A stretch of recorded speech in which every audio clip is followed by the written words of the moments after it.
So this question is in response to a comment on Reddit that a student sent me and they wanted me to have a look at, where someone mentions that they saw some of my YouTube clips and that they kindly disagree with what I've said as far as doing NBMEs 20 through 24 prior to 25 through 30.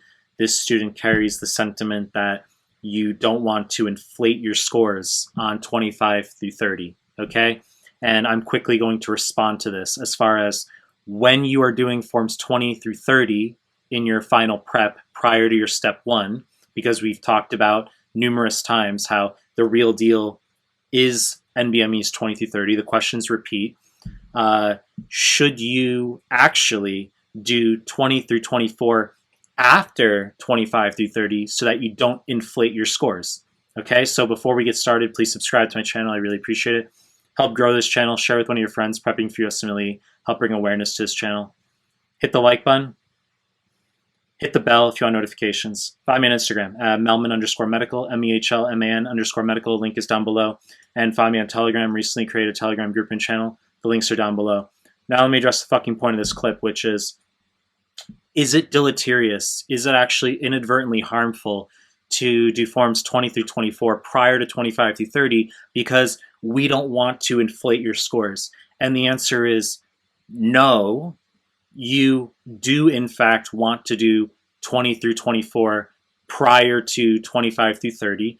25 through 30 are the newest exams. There is no such thing as score inflation.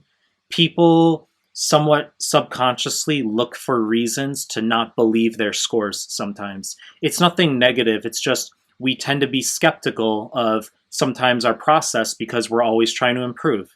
Now, you should think of it as, well, when you do UWorld or you do USMLE RX, when you do QBank, what are you actually doing in terms of improving your NBMEs? Is going through QBank explanations artificially inflating your NBME scores? Okay, so at what point do we draw the line as far as what study material we go over and how does that relate to this notion of inflation of NBME scores?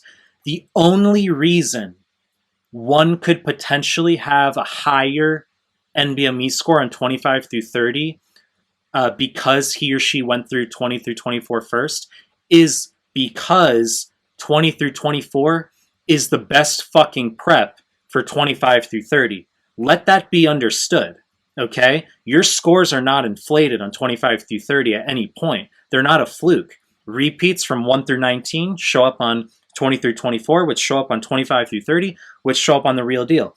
If you did Kaplan QBank as some obscure fucking example, if you did Kaplan QBank, then NBMEs 25 through 30, and your scores don't go up substantially, that's Kaplan QBank's fault. That's because Kaplan QBank is not the best prep for the NBMEs, okay? The best prep for 25 through 30 is literally 20 through 24, okay? And I talk about doing the newest NBMEs. It's not inflation, okay? You can have conviction that you want to do the newest NBMEs prior to your USMLE, that you're going to have 20 through 24 prior, that you're going to be doing UWorld prior to those, okay? There's no score inflation, okay? It's understandable. It comes from a place of positivity and encouragement that we always want to improve, and it's okay to have skepticism sometimes, but when you review 20 through 30, you can go in order, and that's the best final prep for you to get that maximal kinetic score augmentation you're looking for. Okay, so you know the deal. I'm going to continue making more content. If you like my stuff, subscribe to my channel. And I appreciate your time. That's it.